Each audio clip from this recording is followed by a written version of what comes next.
Selamat siang semuanya. Siang. Perkenalkan, anggota kelompok kami terdiri dari Paulino Petrol dan Fatimah Zurabi Arianti, Saskia Amalia, dan Nina Saskia. bagus. Kelompok kami dari Project Business akan mempresentasikan usaha yang bernama Soto Solo Umbok Dihari.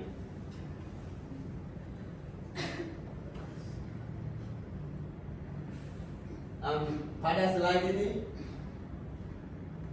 akan menyampaikan ringkasan. Yang pertama, profil usaha. Kedua, produk. Dan yang ketiga, penjagaan kualitas produk. Apakah kalian suka soto Solo? Suka. Bagaimana perasaanmu saat memakannya? Senang. Happy. Boleh. Gembira. Good. Bahagia. Soto Solo Umbok Dihari adalah bisnis kuliner yang menyajikan cita rasa otentik khas Solo, bahan dengan segar dan bumbu tradisional.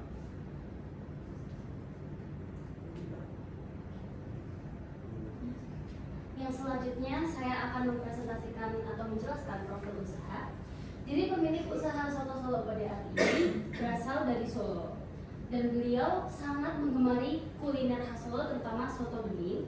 Tetapi ketika beliau berpindah ke Malang, beliau hampir tidak pernah menemukan warung atau usaha yang menjual kuliner khas Solo, terutama soto bening.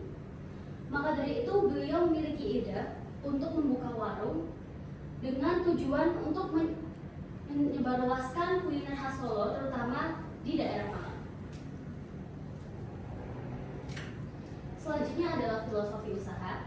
Jadi nama usaha warung diambil dari nama pemilik usaha, yakni Ibu Susida Aryani, diambil pada bagian ari, lalu dikorelasikan dengan nama Bode. Nama Bode digunakan karena mengandung makna ahli atau mahir dalam suatu bidang kuliner, khususnya soto.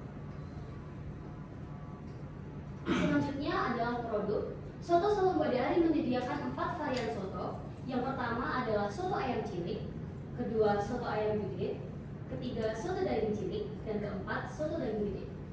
Dan Soto Solo Bodehari juga menyediakan lauk pendamping, yakni sop manten, sate puyuh, sate usus, sate ampela, sate ati, kerupuk, gorengan, emping, dan telur asin. Selanjutnya, untuk bahan dan komposisi produk dari Soto Solo Bodehari ini, yang pertama soto ayam. Komposisinya yaitu nasi, toge, bawang goreng, ayam suwir, seledri, dan kuah soto bening. Kemudian ada juga produk yaitu soto daging. Komposisinya sama dengan soto ayam, namun hanya diganti dengan ayam suwir diganti dengan daging potongan sapi. Daging sapi potongan. Kemudian untuk sop manten berkomposisi ayam suwir, kapri hijau, wortel, makaroni, bawang goreng, dan kuah sop. Selain itu kita juga menyediakan lauk pendamping seperti yang disebutkan oleh rekan saya, yaitu sate usus, sate ampela, kerupuk, dan lain sebagainya. Untuk keunggulan dari Soto Solo Bodehari ini, yang pertama, karena kita menggunakan soto Solo dengan kuah yang bening, rasanya unik, gurih, dan tidak menyebabkan perut kita terasa penuh. Oleh karena itu, Soto Solo Bodehari dapat kita jadikan sebagai comfort food yang dapat dikonsumsi setiap hari. Kemudian, Soto Solo Bodehari juga menjual dengan harga yang murah, yang sangat cocok untuk kita, para pelajar, mahasiswa, dan keluarga. Namun, Soto Solo Bodehari juga tetap memberikan kualitas yang sesuai dan porsi yang pas. Kemudian kita juga menyediakan tempat warung yang bersih agar para pembeli dapat makan di tempat kita dengan nyaman dan tenang. Kita juga memberikan pembayaran secara kris dan tunai untuk memudahkan para pembeli, dan kita juga melayani pesan antar di area sekitar warung. Selain itu, kita juga buka pukul 8 sampai 9 setiap hari.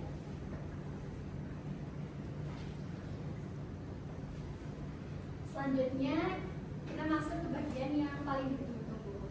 Biasanya kalian beli sesuatu itu harganya berapa? 7.000. Yang 5.000 gratis. 20. Lima sakit ya. 5.000. Nah, dari warung soto pada hari ini menawarkan harga yang cukup terjangkau, terutama bagi kita pelajar, mahasiswa, serta keluarga.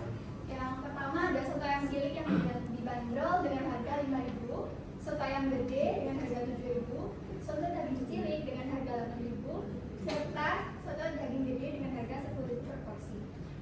Tersedia juga berbagai macam sate-satean dengan harga 2.000 hingga 5.000 saja.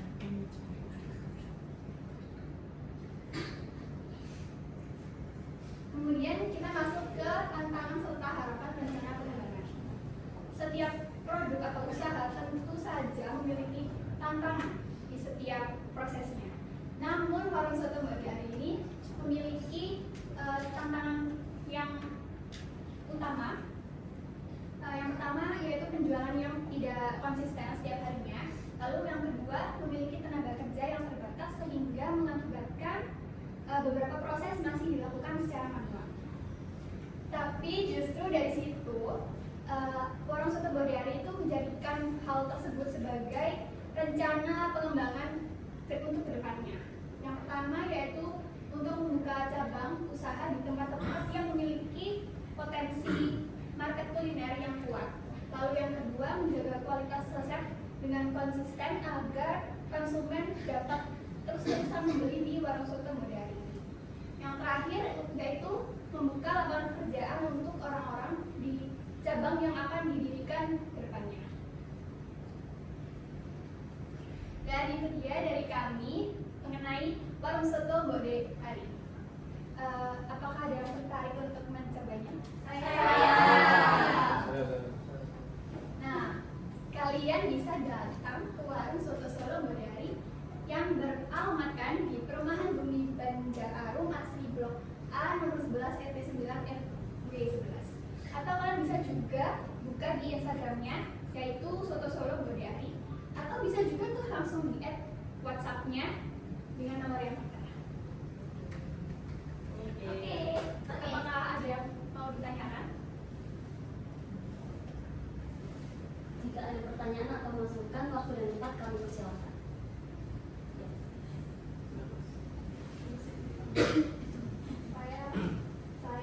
Saya Intan Sari Permata dari kelompok Sambal Memaci. Saya mau tanya sebelumnya untuk makan di tempat di Soto Solo Bodari, apa kita harus reservasi dulu atau bisa langsung datang untuk di sana? Untuk reservasi mungkin tidak perlu ya, karena untuk tempatnya sendiri kita memiliki banyak itu meja dan kursi. Ya. Jadi reservasi mungkin diperlukan kalau mau mengadakan acara tapi di luar kita dulu reservasi dulu seperti itu. Tapi kalau misalnya ini mengunjungi untuk makan saja tidak perlu reservasi karena tempat kita cukup luas untuk makan. Terima kasih banyak. Sama-sama. Apakah ada pertanyaan atau tanggapan yang lain?